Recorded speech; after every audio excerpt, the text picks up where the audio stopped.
Presiden memastikan gaji PNS, anggota TNI Polri naik, uang pensiun PNS juga naik. Kepastian kenaikan disampaikan Presiden dan nota keuangan di DPR. Wakil Ketua Komisi 11 DPR RI, sejumlah kementerian dan lembaga tengah mengajukan tambahan anggaran APBN untuk kenaikan gaji ASN.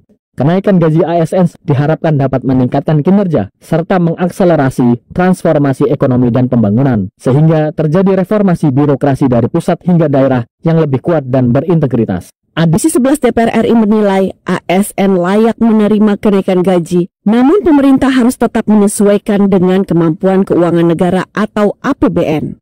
Anggota Komisi 11 DPR RI Gus Irawan Pasaribu menyebut, kinerja ASN yang optimal dan berkualitas dalam melayani masyarakat patut diapresiasi dengan mendapatkan kenaikan gaji maupun penambahan biaya tunjangan. Namun pemerintah harus tetap memperhatikan kesanggupan keuangan negara atau APBN. Panjang tentu saja kemampuan keuangan negara ini cukup gitu ya. Saya pikir itu sesuatu yang pantas kita apresiasi juga. Karena bagaimanapun para ASN ini yang kemudian memberikan pelayanan kepada masyarakat dan pantas kita apresiasi sesuai dengan kemampuan keuangan negara kita tentu saja.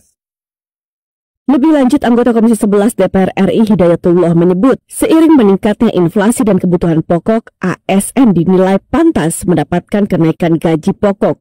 Kenaikan gaji ASN yang merupakan abdi negara ini disebut penting untuk mencukupi kebutuhan serta meningkatkan kesejahteraan para ASN. Cuma memang gajinya itu yang memang kecil. Yang idealnya gajinya ditingkatkan sesuai dengan keperluan kebutuhannya. Lalu yang tunjangan yang sifatnya tidak pasti itu bisa kurangi sehingga memberi kenyamanan buat para pegawai-pegawai kita bekerja. Dan tingkat inflasi dan kemampuan anggaran negara atau APBN. Untuk itu, ASN diminta menyikapi kenaikan ini dengan terus memberikan kinerja yang lebih baik serta menyesuaikan diri dengan era keterbukaan informasi dan digitalisasi. Nah, itu kita yakin angka itu sudah dihitung baik-baik dengan memperhitungkan kemampuan ekonomi Indonesia. Nah, maka itu kan harus disesuaikan dengan digitalisasi.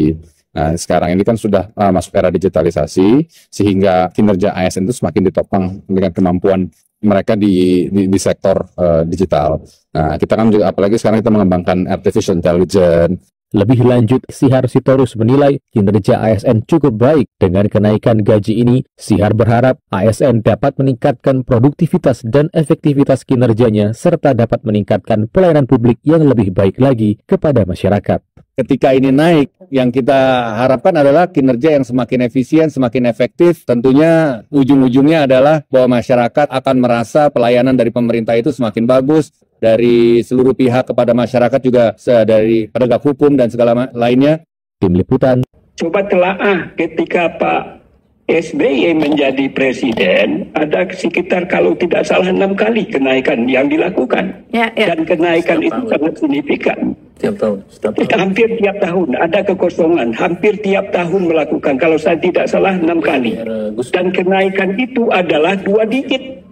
Nah, ini tentu saya dari fraksi Partai Amanat Nasional memberikan apresiasi kepada pemerintah terhadap apa yang saya suarakan selama ini. Dan ini adalah merupakan cerita daripada para ASN, TNI dan Polri. Dan jangan lihat TNI Polri di Jakarta, coba lihat di Papua, coba lihat di Sumatera dan lain sebagainya.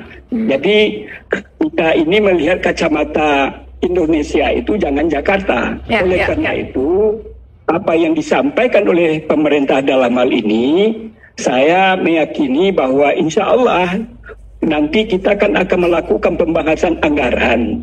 Dan itu tentu akan dibicarakan lebih mendalam lagi. Kenapa dilakukan kenaikan? Pertama adalah terjadinya inflasi. Dari sekian tahun, berapa akumulasi kenaikan itu?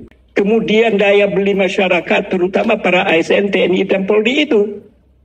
Inflasinya, di samping inflasi adalah kenaikan harga barang. Daya beli ASN ini tentu tergerus atau berkurang. Inilah menurut hemat saya kenapa saya menyuarakan dan disambut oleh Bapak Presiden pada nota penjelasannya di dalam APBN ini. Kenaikan gaji dari tahun ke tahunnya dengan kenaikan inflasi yang tidak sepadan begitu, apalagi ketika kita bedah dalam beberapa sektor ya. properti sekarang kenaikannya luar biasa. Banyak milenial yang mengeluhkan begitu bahwa membeli rumah ini sudah impossible begitu, kecuali benar-benar rumah yang jauh dari tempat ataupun juga lokasi bekerja, khususnya untuk yang di kawasan DKI Jakarta dan sekitarnya ya, Pak Anggito. Belum lagi dari sektor kesehatan, pendidikan anak juga sama, inflasi juga cukup tinggi begitu ketika kita compare dengan kenaikan gajinya. Apalagi untuk yang mungkin yang merasa paling berat adalah untuk angkatan kerja yang baru masuk ataupun juga 10 tahun bekerja begitu ya.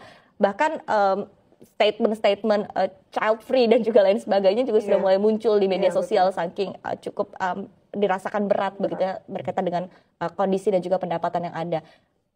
Pak Anggito sendiri melihatnya ini betul-betul masuk ke dalam permasalahan struktural atau seperti apa? Ya, struktural ini sama ya juga, karena memang biaya hidup ini sudah naik ya. Naik dan bukan temporer lagi. Dan kalau temporer berarti memang gaji ataupun take home-nya harus menyesuaikan diri gitu. Nah, masalahnya gaji startnya udah rendah gitu. Jadi bukan kenaikannya ya inflasi kan gitu, ada rumusnya ya. Tapi basic salary-nya itu nggak terlalu tinggi gitu. Ya, saya punya 2 anak ya. Anak saya juga yang satu tahun kelima, yang 7 ya yang kedua, tahun kedua ya berat gitu, meskipun dia profesional kerja di kantor akuntan publik dan satu lagi di konsultan, itu juga berat hidupnya. Apalagi ini Jakarta ya, tapi di Jakarta. Yang lain-lain mungkin agak berkurang ya, karena biaya hidup dan rumah tinggal itu tidak terlalu jauh dari tempat kerja. Itu jadi kualitas hidupnya masih cukup bagus ya. Nah, itu saya tinggal di Jogja itu ya relatif rumah-rumah di sebelah tempat kerja itu masih banyak gitu, lokasi masih banyak dan masih terjangkau lah gitu. Transportasi juga nggak terlalu sulit ya. Jadi tidak stres gitu, jam 4 sore udah pulang gitu ya, kayak gitu-gitulah. Di Jakarta 2 jam ya, 2 hari aja ya kurang lebih. Dan kerja sampai maghrib lebih ya. Anak saya kan juga sama, jam 7, jam 8 baru sampai rumah jam 9. Gimana kualitas keluarganya itu yang kita pikirkan bersama-sama. Jadi tidak hanya biaya hidup, tapi quality life-nya itu yang harus dipikirkan ya. Nah, ini tantangan tersendiri ya tentunya bagi pemerintah Indonesia begitu. Seperti apa agar permasalahan ini tidak semakin rumit, tidak semakin menjadi-jadi dan tidak semakin permanen ya. Selagi masih bisa dirubah, saya juga tidak tahu bisa dirubah atau tidak begitu ya Pak Anggito. Nah, tapi apalagi ketika tadi Pak Anggito membandingkan dengan wilayah lain, artinya kan ini juga semakin rumit ya bagi pemerintah pusat khususnya begitu untuk melihat seperti apa permasalahan yang ada di kawasan DKI Jakarta dengan di provinsi lainnya begitu. Tapi mungkin ada ide dari Pak Anggito, strategi apa yang mungkin bisa dilakukan oleh pemerintah, langkah apa? Ya, pindah ibu kota itu salah satu ya. Nah, cuman gitu permanen sifatnya tidak memadai ya, karena yang pindahnya berapa orang sih. Sementara Jakarta sudah terlalu mahal ya, sudah terlalu mahal. Kalaupun pindah ibu kotanya kan hanya ibu kotanya pindah sebetulnya, bisnisnya masih di sini kan gitu. Media juga masih di sini, sekolah-sekolah bagus juga masih di sini kan, nggak pindah gitu. Jadi pasti akan menjadi persoalan yang cukup serius. Nah, kalau bisa sih memang bersamaan dengan pindahnya ibu kota juga kekuatan ekonominya itu sudah harus berpindah ke tempat lain gitu. Ya, sehingga bisa lebih merata gitu, supaya tidak hanya terkonsentrasi ke Jakarta dan kota-kota besar yang berat hidupnya gitu. Oke, baik. Sebelum kita kembali ke topik kita ya berkaitan dengan THR, mungkin Mbak Hadijah juga ingin menambahkan, apalagi sebagai kita yang merasakan juga ya Mbak ya, kurang lebih seperti apa? Iya.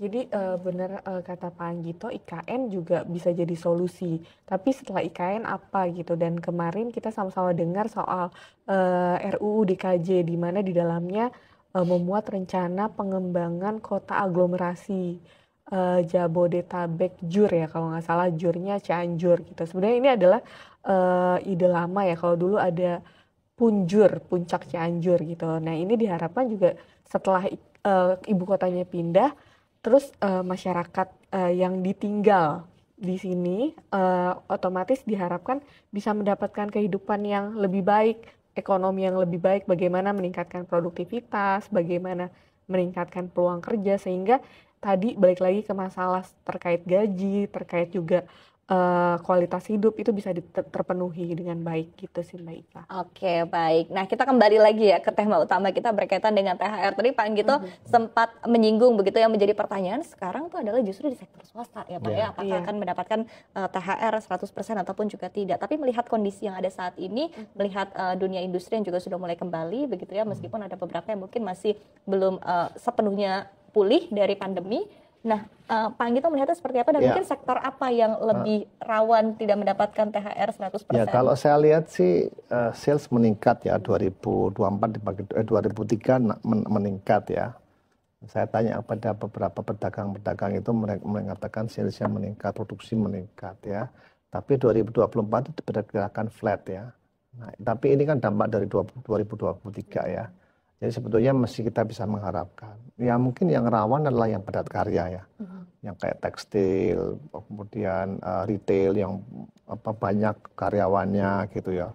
Nah itu yang saya agak khawatir ya, khususnya untuk tekstil itu ya, yang sekarang masih karyawannya masih ribuan gitu, elektronik pada itu ribuan ya, sementara bisnisnya nggak terlalu bagus. Nah saya harapkan ya mereka menyiapkan diri apapun yang terjadi, kalau perlu ya pinjam ke bank gitu. Ya karena ini tidak mungkin dia tidak memenuhi kewajiban kepada karyawan gitu. Karena menurut saya apapun juga yang terjadi, yang namanya stakeholders utama perusahaan itu ya karyawan gitu. Kalau karyawan tidak happy dan karyawan tidak mendapatkan apa yang dijanjikan, tentu produktivitasnya akan menurun gitu ya. Jadi saya harapkan khususnya yang perusahaan sudah siap sekarang, bahkan harusnya siapnya sebelum puasa tiba mereka sudah menyiapkan cash flow-nya gitu. Ya kalau cash flow mereka bisa pinjam ke bank. Saya harapkan bank juga bisa tahu ya, memahami bahwa kalau yang kesulitan cash flow itu bisa dibantu dengan pinjaman-pinjaman yang cukup tidak terlalu memberatkan, karena ini kan bukan pinjaman untuk produktif ya, tapi untuk diberikan pada konsumtif gitu. Nah jadi saya harapkan ini Kementerian Tenaga Kerja bisa mendeteksi ya kira-kira perusahaan-perusahaan yang padat karya, yang jumlah karyawannya banyak, yang dia harus membayar. Mungkin bukan hanya soal kemampuan keuangan, tapi cash flow yang tersedia. Cash flow itu kan beda ya, karena ini kan baru berapa bulan, mungkin cash flow yang masuk kan juga belum terlalu tinggi. Lain kalau misalnya lebarannya itu bulan September gitu, dia sudah mengumpulkan cash flow-nya kan. Ini kan cash flow, ketersediaan cash. Kalau dia jualan mungkin baru dibayar sebulan 2 bulan kemudian. Nah ini yang jadi masalah. Jadi masalah cash flow ini harus ditangani. Dan saya kira Kementerian Tenaga Kerja sebagai lead kementerian itu harus mendeteksi ya, dan dia harus mencoba mencari solusinya. Solusinya adalah ya pinjaman jangka pendek dari bank gitu ya, untuk bisa memenuhi kebutuhan. Tapi jangan sampai ada perusahaan yang tidak memenuhi kewajiban. Itu yang akan menjadi menggulung ya dalam situasi politik yang masih panas seperti sekarang ini, yang masih belum selesai di KPU dan sebagainya, masih ada hak angket dan sebagainya. Ini mudah sekali ditiup mudah sekali. Jadi saya harapkan ini betul-betul perusahaan sudah siap, kalau perlu 2 minggu sebelumnya itu cash sudah tersedia. Ini saya senang dengan Pak Anggito ya, tadi membela hak yang harus didapatkan oleh para karyawan. Betul, sudah kontrak kan? Betul. Kecuali di kontrak dibilang dan kewajiban dari perusahaan. Kecuali seperti anak saya itu, dia kontrak, dia memang dikasih tahu nggak ada, gajinya tinggi ya, tapi nggak ada THR gitu kan. Udah di depan udah siap-siap. Tapi kalau yang memang sudah seperti Anda ini kontrak jangka panjang, sudah ada THR-nya kan? Ada. Lah itu yang berbahaya. Jadi harus ada duitnya itu. Iya, baik. Nah dari Mbak Hadijah seperti apa Mbak? Dari pandangan redaksi sendiri. Pandangan redaksi sendiri untuk sektor private sebenarnya kita lihat kemungkinan yang mungkin masih sulit pembagian THR-nya banyak lebih kepada sektor-sektor yang terkait perdagangan, terutama yang terkait ekspor. Karena kita lihat ada penurunan juga ya, penurunan dari harga komoditas, kemudian juga kita lihat juga mungkin pertambangan pembagian THR-nya atau pembagian bonusnya tidak akan sebesar tahun sebelumnya gitu. Kemudian juga kita lihat dari beberapa sektor terutama seperti tekstil, itu juga kemungkinan masih susah untuk pembayaran THR ataupun bonus gitu. Oke, tadi strategi yang disampaikan oleh Pak Anggito ketika memang cash flow-nya susah begitu, tadi melakukan pembiayaan ke perbankan begitu. Nah, tapi dari satu sisi mungkin apakah ini juga artinya pemerintah perlu mungkin melakukan langkah-langkah seperti mendorong mungkin untuk keberlanjutan dari atau perpanjangan dari restrukturisasi yang ada? Ya, bisa, tapi ini kan ya prinsipnya kan B2B ini ya. Jadi kalau begitu maka Kementerian Tenaga Kerja atau kementerian apapun yang bertanggung jawab perekonomian itu harus mendeteksi kemungkinan perusahaan-perusahaan yang tidak mampu secara cash flow ya.